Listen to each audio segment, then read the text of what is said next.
हमारे साथ समाजवादी पार्टी के नेता सत्यनारायण यादव।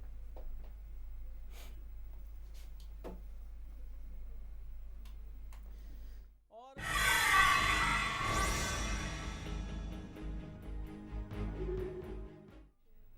हार्दिक पटेल आरक्षण की मांग कर रहे थे तो इधर आरएसएस प्रमुख ने आरक्षण की समीक्षा की मांग कर माहौल को गर्मा दिया है। मोहन भागवत का कहना है कि आरक्षण राजनीतिक कदम था, अब नीति पर पुनर्विचार हो, जरूरत और समय सीमा पर कमेटी बनाई जाए। वहीं भागवत के बयान पर लालू ने पलटवार करते हुए कहा है कि अगर मां का दूध पिया है तो आरक्षण बंद करके दिखाओ।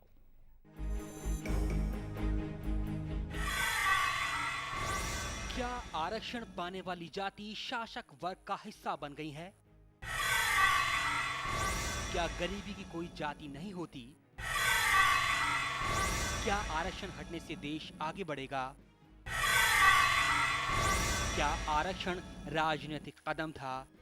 क्या आरक्षण नीति में बदलाव की वाकई जरूरत है? ऐसे ही कुछ सवाल हैं जो बार बार जनता के दिमाग में चलते रहते हैं और जो वक्त पर बार बार उठते भी रहे हैं। आरक्षण की मांग के पलीते में हाल ही में हार्दिक ने चिंगारी लगाई है। इसके बाद अब राष्ट्रीय स्वयंसेवक संघ के प्रमुख मोहन भागवत ने मांग उठाई है कि आरक्षण की नीति पर पुनर्विचार करने की जरूरत है। आरएसएस की तरफ से दबे पांव आरक्षण की नीतियों में बदलाव की आवाज उठती रही है। अब मोहन भागवत के इस बयान पर भी बवाल मचना लाजमी था। आरक्षण की भागवत कथा। मंडल कमीशन की सिफारिशें जब वीपी सिंह ने लागू की तब भी काफी हो हल्ला मचा था और अब आरक्षण नीतियों पर मोहन भागवत ने कहा है कि आरक्षण का आधार सामाजिक पिछड़ापन होना चाहिए। संघ के मुखपत्र 5 जन्य और ऑर्गेनाइजर को दिए इंटरव्यू में भागवत ने कहा है कि आरक्षण की समीक्षा की जरूरत है और उसकी समय सीमा पर एक समिति बनाई जानी चाहिए। भागवत के मुताबिक एक समिति बनाई जानी चाहिए जो ये तय करे कि कितने लोगों को और कितने दिनों तक आरक्षण की आवश्यकता होनी चाहिए। ऐसी समिति में राजनीतिकों से ज्यादा सेवाभावियों का महत्व होना चाहिए। संविधान में सामाजिक रूप से पिछड़े वर्ग पर आधारित आरक्षण नीति की बात है, लेकिन आज इसका राजनीतिक रूप से इस्तेमाल किया जा रहा है। अगर संविधानकारों की सोच के मुताबिक ये व्यवस्था चलती तो आज ऐसे सवाल खड़े नहीं होते। लालू का पलटवार। आरक्षण पर संघ प्रमुख मोहन भागवत के रुख पर आरजेडी सुप्रीमो लालू प्रसाद यादव ने तीखा हमला बोला है।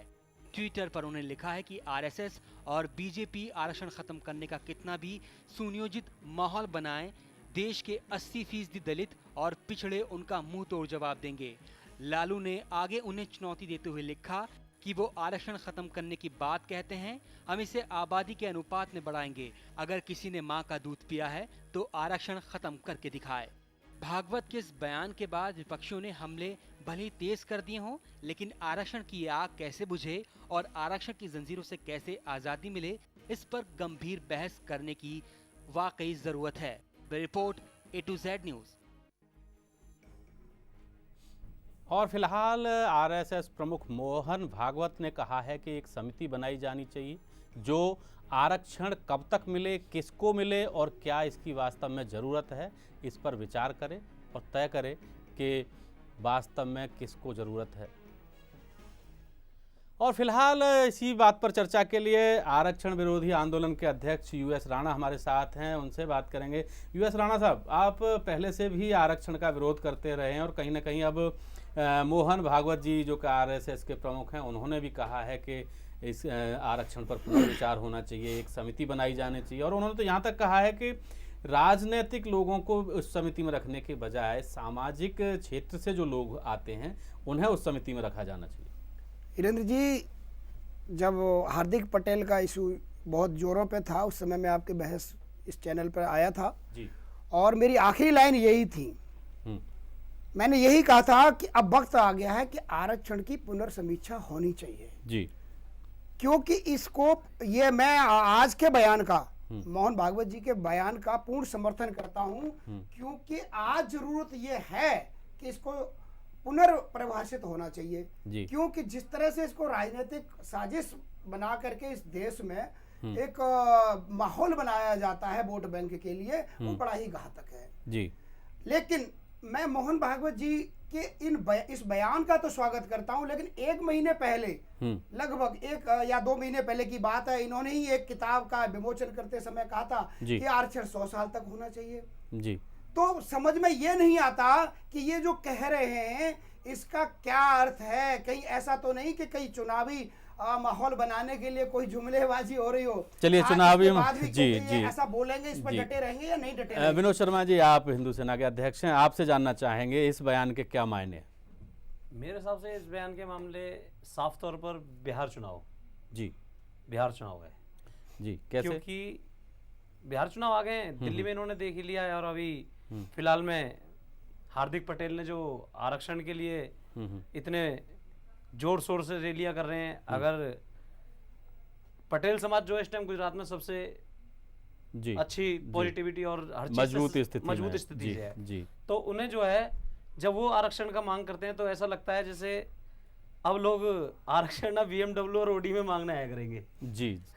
चलिए BMW और OD में आरक्षण मांगने आएंगे। हमारे साथ BS Bharti, chairman SC ST confederation, उनके विचार जानते हैं। भारती जी, देखिए जैसा अभी मेरे दोनों साथियों ने कहा कि लगता तो ऐसा ही है कि शायद ये भी एक चुनावी हथकंडा है। अदरवाइज इस टाइम जो चीज़ 1 महीने पहले उन्होंने कही, आज 1 महीने बाद फिर उसकी काट कर रहे हैं, उसका कोई मतलब नहीं। कहीं ना कहीं ये भी एक चुनावी हथकंडा है जिसके तहत वोट की राजनीति की जा रही है। जी। अदरवाइज आरक्षण अपनी जगह है, आरक्षण कोई ऐसा नहीं है कि जिसको कि एक दिन में बदला जा सके। लेकिन भारती जी, एक सवाल तो उठता है जी, एक सवाल तो उठता है कि जिस तरीके से मोहन भागवत साहब ने ये बात कही है कि इस पर विचार होना चाहिए, और वास्तव में जिसको ज़रूरत है और कितने लोगों को ज़रूरत है, कब तक की ज़रूरत है, ये सब चीज़ें हम तय होनी चाहिए, तो इसमें बिहार चुनाव को मिला करके कैसे देखा जा सकता है? क्योंकि 1 महीने पहले कुछ और बात थी जी, आज कुछ और बात होगी। इसमें एकदम से समिति बनाने की बात कहाँ से जी? ये कोई किसी एक व्यक्ति के द्वारा दिया गया आरक्षण नहीं है, ये पूरा एक सिस्टम था। हाँ। बाबा साहब और महात्मा गांधी के बीच हुआ समझौता था, पूना पैक्ट के तहत ये आरक्षण दिया गया। जी। उस आरक्षण में अगर देखा जाए, ना कहीं गरीब और अमीर का मतलब था, केवल उसके अंदर जाति आधारित, क्योंकि जातियों में जो विषमता थी जिसके तहत उन लोगों को अछूत समझा जाता था। चलिए आपके साथ भी चर्चा करेंगे। हमारे साथ लगातार जुड़े हुए हैं समाजवादी पार्टी नेता सत्यनारायण यादव, उनके पास चलते हैं।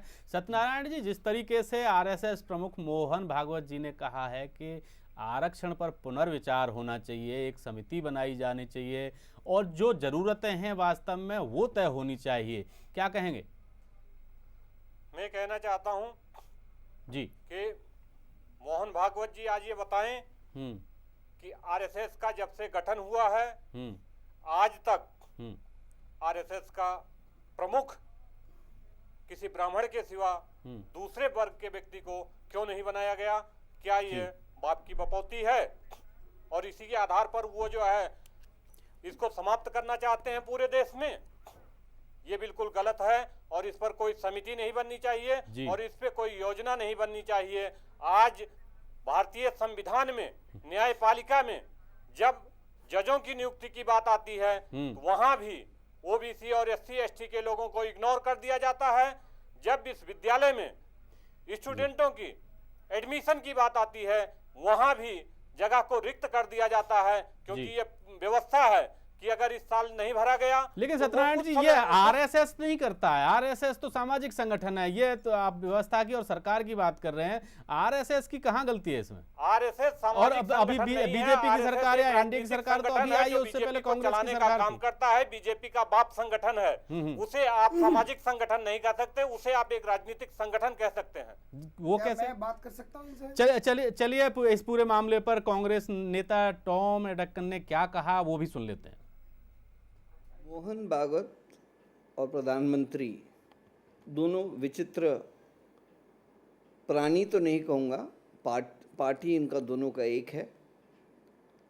एक कहते हैं कि दलित्स को रिजर्वेशन होना चाहिए, दूसरा कहता है कि इसको रिव्यू होना चाहिए। लेकिन ये इनको जब याद आता है ये सब बातें, जब इलेक्शन के बीच में नवंबर 8 को काउंटिंग होना है बिहार के इलेक्शन में, और ये ऐसे इश्यूज रेज करते हैं ताकि इसका इफेक्ट इलेक्शंस पर हो, मैं समझता हूँ इनको, इनका जो भी पोजीशन है जनता के सामने रखे और एक ओपिनियन रखे, ये नहीं कि आरएसएस कुछ बोले और प्रधानमंत्री कुछ और बोले। और बीजेपी नेता उदित राज जो कि बीजेपी के सांसद भी हैं, उनसे हमारे सहयोगी मुन्ना राय ने बातचीत की, आइए वो भी सुनवाते हैं। गुजरात में जिस तरह से आरक्षण की मांग हो रही है उसको लेकर के कई बयान सामने आ रहे हैं। कुछ लोगों का कहना है कि इसको रिव्यू करने की ज़रूरत है। हमारे साथ उदित राज जी है जो बीजेपी के सांसद हैं और काफ़ी दलितों के लिए और पिछड़ों के लिए संघर्ष करते रहे हैं। सर क्या मानते हैं, रिव्यू की जरूरत? देखिए, ऐसा है कि रिव्यू की आवश्यकता नहीं। अगर रिव्यू की आवश्यकता है तो सामाजिक क्षेत्र के भेदभाव और सामाजिक व्यवस्था को करना चाहिए रिव्यू। और जो हार्दिक पटेल जी की लड़ाई है, उनकी लड़ाई रोजी रोटी की नहीं है, गरीबी दूर करने का नहीं है, उनका स्टेटस सिंबल का है।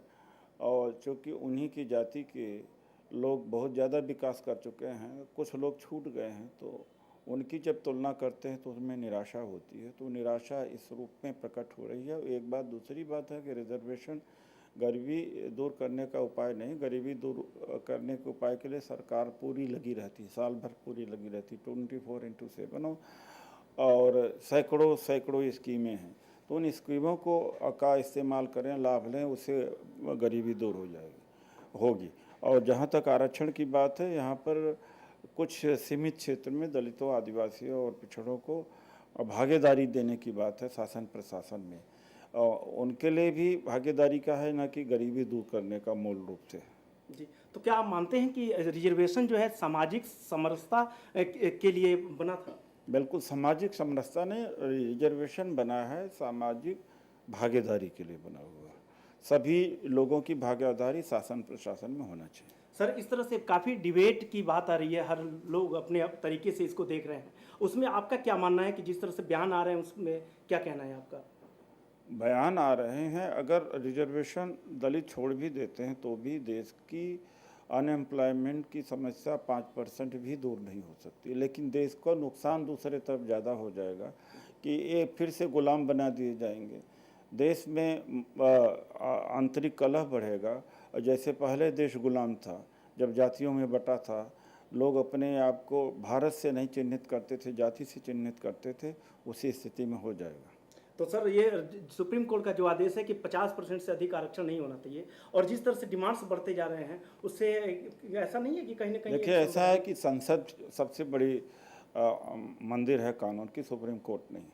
और संसद जो कानून बनाएगी, अभी संसद ने इस पर कानून नहीं बनाया। संसद को अधिकार है कि 50% से ज़्यादा सीमा बढ़ा सकती है। जी, तो ये थे उदित राज, जिनका कहना था कि सामाजिक जो ढांचा है वो इस तरह का है कि अभी ज़रूरत है आरक्षण की।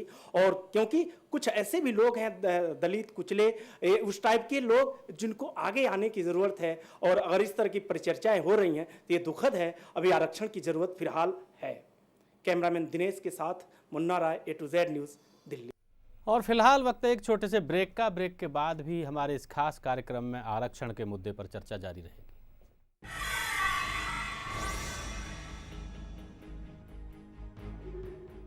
उम्र ही कुछ ऐसी है, शरारतें करने दो, दिल तो ये बच्चा है, इसे शरारतें करने दो। Yes, I may be more salt than pepper, getting naughty better late than never. उम्र ही कुछ ऐसी है, हमें शरारतें करने दो। जोश मोबाइल हर दिल में जोश लाए।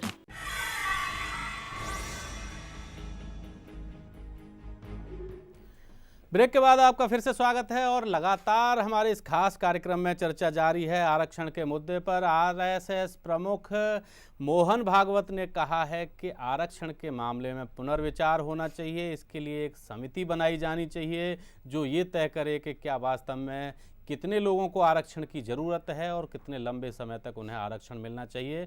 आइए फिर से एक बार बात करते हैं BS भारती जी। हम ये जानना चाहेंगे आपसे कि क्या जैसे मायावती जी हैं, बसपा की प्रमुख हैं, रामविलास पासवान हैं, मंत्री हैं, अभी उदित राज जी को भी आप सुन रहे थे, सांसद हैं, बड़े अधिकारी भी रहे हैं, बहुत सारे लोग हैं जो आरक्षण का फ़ायदा उठा करके इस ओहदे तक पहुंचे, उसके बावजूद भी अगर बात करें राजनीति की तो आरक्षित सीटों से भी लड़ते हैं। तो क्या ये इन्हें वास्तव में ज़रूरत है आरक्षण की? देखिए, सबसे पहले तो बात है कि आरक्षण क्या है जी, क्योंकि हम लोग यही उलझ जाते हैं कि आरक्षण क्या है। आरक्षण कोई गरीब और अमीर के बीच की बात नहीं। अगर कुछ लोग आरक्षण का लाभ उठा करके आज अगर कुछ ऊपर उठ पाए हैं तो क्या जो लोग आज भी वहीं के वहीं हैं या जो लोग अभी भी कहीं किसी उसमें नहीं पहुंच पाए हैं, क्या उनको छोड़ दिया जाए? नहीं, मेरा सवाल ये है कि मैं क्या आपको उसी बात वास्तव कर में रहा हूं। उन्हें ज़रूरत है? मैं ये कह रहा हूं, उनको जरूरत है नहीं। मैंने अभी बताया कि ये गरीब और अमीर की बात नहीं है। आज भी अगर आप देखेंगे समाज के अंदर, आज भी उनको दलित नेता कहकर बोला जाता है। आज भी उनको जो सम्मान मिलना चाहिए एक मंत्री के रूप में अगर उनको कहीं बैठाया जाता है तो उनको सबसे पहले कहा जाता है दलित नेता। नहीं, वो लोग उनसे ज्यादा वो चाहते हैं कि मेरे को दलित नेता के नाम पे वोट मिले। देखिए, सारे नेता जो भी दलितों के नाम पर आगे हाँ, बढ़ते दलित हैं के नाम वो पे अपने बोलते आप हैं, को हम दलित दलित नेता नेता के नाम पे प्रोजेक्ट करते हैं। बाहर से कोई नहीं कहने आता हाँ, है, बिल्कुल। वो खुद दलित नेता बनते हैं। सही बात। के देश के राष्ट्रपति हुए, उनको भी सब जगह विदेश तक में उनको दलित राष्ट्रपति कहकर बुलाया गया। नहीं तो दलित के लोग आपके मैं- एक वर्ग के ही तो आप यूएस राणा जी आप बताएं कि क्या ऐसा नहीं है कि हिरेंद्र जी, जैसा कि उदित राज जी ने कहा और हमारे भारती जी भी कह रहे हैं जी। कि ये सामाजिक भागीदारी की बात कर रहे हैं। बिल्कुल आपने एकदम ठीक कहा कि सामाजिक भागीदारी की जो भैया बात कर रहे हैं, तो जो IRS अफसर थे ये सुरक्षित सीट से क्यों लड़े, जाकर के किसी दूसरी सीट से लड़ जाते। जी, जी। और दूसरी बात मैं ये कहना चाहता हूं कि जो अभी भारती जी कह रहे हैं कि इसको और लागू रहना चाहिए, जो पिछले और रह गए, जरा एक पॉइंट ऐसा बता दें कि कहां तक और लागू रहना चाहिए। 65 साल में आप गरीबी दूर, आप एक तरफ तो कहते हैं गरीबी उन्मूलक व्यवस्था नहीं है, दूसरी तरफ इसको पूरा पूरा आप गरीबी से जोड़ देते हैं। मैं ये पूछना चाहता हूं कि कोई ऐसा कोई पॉइंट है कि जहां पर आकर के आपकी सामाजिक भागीदारी खत्म हो जाएगी? चलिए या चलिए पूरी हो विनोद जाएगी? शर्मा जी आप बोलिए। मैं ये बोलना चाहता हूँ, सबसे पहले तो आरक्षण जाति के आधार पर नहीं, आवश्यकता के आधार पर होना चाहिए, यानी कि आर्थिक आधार पर। आर्थिक आधार जी, पे। जी। और अगर जाति के आधार पर रहेगा तो पूरी जिंदगी ऐसे ही वोट बैंक के लिए यूज होता रहेगा। दूसरी बात, अगर आज जिस हिसाब से इन्होंने इतनी जातियों को आरक्षण दिया है, जी, क्या जो आज जनरल वर्ग के लोग हैं वो गरीब नहीं है? वो भी गरीब हैं। जी। क्या वो भी रोड पर निकल आए? जी, वो निकल आएंगे तो ऐसे तो बनिए, ठाकुर, राजपूत, इनके आश्रम है, ट्रस्ट चलाते हैं, सबसे ज्यादा टैक्स पेयर हैं, कहीं कोई सुविधा नहीं लेते, तो क्या वो भी रोड पे आगे रेल पटरियां उखाड़े? और मैं जी, बीच में एक बात जी, और जी। यहाँ पर कहना हाँ, चाहूंगा। हाँ, जी। संविधान विशेषज्ञ भी या भारती जी या उदित राज जी एक बात को बहुत अच्छी तरह से जी। प्रस्तुत करते हैं कि ये सामाजिक भागीदारी है, उसके लिए आरक्षण है, ये गरीबी उन्मूलक व्यवस्था नहीं है। लेकिन ये कानून में जो अंदर बारीकियां हैं उनको उजागर नहीं करते। कहीं भी संविधान में जातियों को आगे आने की बात नहीं है, एक वर्ग को आगे आने की बात कही वर्ग, गई है। जी, और जी। वर्ग को ये छोड़ देते हैं, जातियों को सामने ले आते हैं। ऐसा ही इन्होंने मंडल कमीशन के दौरान हुआ। जी। मंडल कमीशन के दौरान भी कोर्ट ने ये नहीं कहा कि आप जातीय चिन्हित करके लाइए, आप पिछड़ा वर्ग चिन्हित करके लाइए, लेकिन उन्होंने जातीय चिन्हित करके वहां पर पेश कर दी और एक साजिश के तहत और सरकार ने मान भी ली। सरकार ने मान भी ली। हमारे साथ सत्यनारायण जी हैं। सत्यनारायण जी, हम आपसे जानना चाहेंगे कि जिस तरीके से अभी बात हो रही है और आपने भी समर्थन किया आरक्षण का, लेकिन क्या जो हमने नाम लिए हैं, क्या इन नेताओं को आरक्षण की जरूरत है आगे भी? और क्या ऐसे ही जो और लोग हैं जो एक क्लास 1 ऑफिसर बन गए हैं या फिर बड़े ओहदे तक पहुंच गए हैं किसी भी तरीके से, चाहे आरक्षण का फायदा उठा करके या दलित नेता बन करके, क्या उन्हें वास्तव में और आगे आरक्षण की जरूरत है? नहीं, उन लोगों को आरक्षण की आवश्यकता नहीं है जी, लेकिन उस वर्ग के जो लोग आज भी गरीबी रेखा के, और गरीबी रेखा नहीं बिल्कुल निम्न स्तर के हैं, उन्हें आज जो है आरक्षण की आवश्यकता है। और ऐसे बहुत बड़ी तादाद में इस वर्ग के लोग हैं जिन्हें आरक्षण में जगह दिया गया था। सत्यनारायण जी, क्या दूसरे वर्ग में गरीब लोग नहीं होते हैं?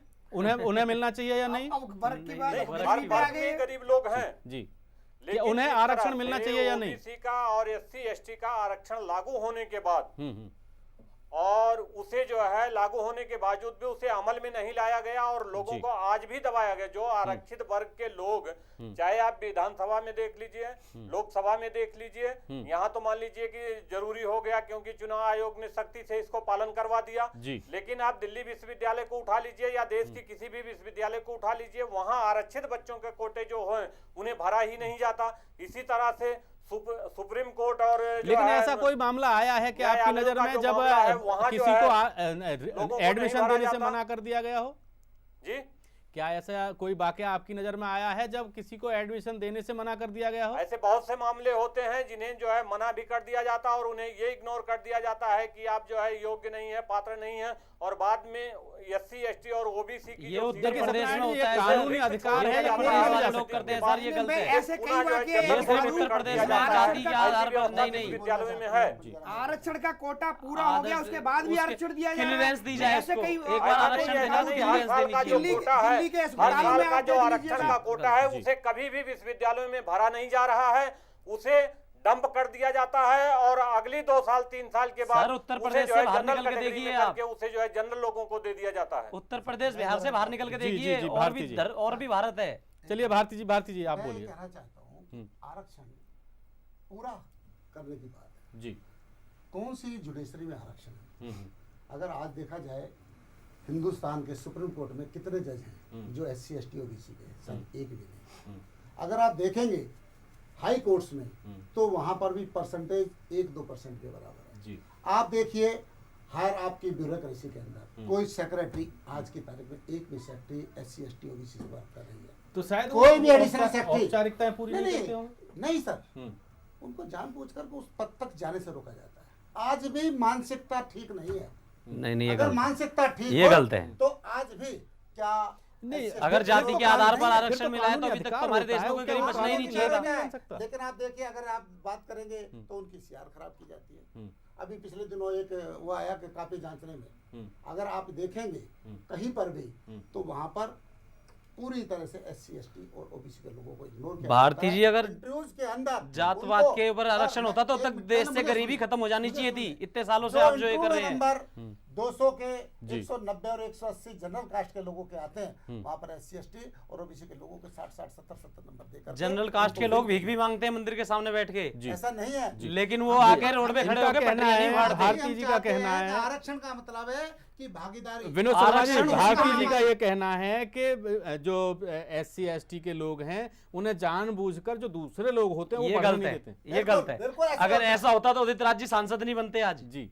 उदित राज जी सांसद और रामविलास बने हैं। पासवान में सर वो अपने ये बहुत अपने लोग सीट हैं से- ऐसे सर, गिनतियां नहीं अगर है। आप उनको आज भी आप गिनतियां बात नहीं बोलिए है। कि अगर उनको जनरल सीट से खड़ा मोदी किया जी भी जाए, आते हैं, तो प्रधानमंत्री नहीं नहीं जीत बनते, पाएंगे मोदी जी भी वो। आते सीट हैं। आरक्षित है इसलिए ऐसा नहीं है, सीट आरक्षित नहीं है। चलिए मैं तो क्या आपसे भारती जी ये क्वेश्चन- मानते मैं हैं भारती कि जी, उन्हें मैं कोई आपसे जनरल क्वेश्चन कास्ट का पूछता वोटर हूं। वोट नहीं देता? आपके हिसाब से कोई ऐसी डेट है, कोई ऐसा समय है कि ये आरक्षण उस समय तक खत्म हो जाएगा? आप मुझे जवाब दे दीजिए। अगर या ऐसा सरकार करते हैं, चाहे- ऐसा करते हैं एक बार पूरा अगर का पूरा मानसिक 100% आरक्षण लिए- इन्हीं जातियों को दे दो मैं ये और कह इन रहा हूं, जो बाकियों को मानसिकता की बात है। घोषित कर दो अगर आज मानसिकता शरणार्थी। की बात जी, करें, जी। माननीय मोदी जी ने जब वो प्रधानमंत्री बने तो उन्होंने चलिए बहुत गर्व से कहा, सत्यनारायण मैं जी ये आपके करूंगा, पास वो आते हैं करूंगा। एक बार और लेकिन आपसे क्या जानना वो करता है? चाहेंगे कि केवल एक लाइन में कि जो अभी RSS प्रमुख ने जो बात कही है क्या वास्तव में उस पर कार्रवाई हो पाएगी? बिल्कुल संक्षेप होनी में। भी नहीं चाहिए, संक्षेप में। होनी भी नहीं चाहिए, उस पर कार्रवाई नहीं होनी चाहिए।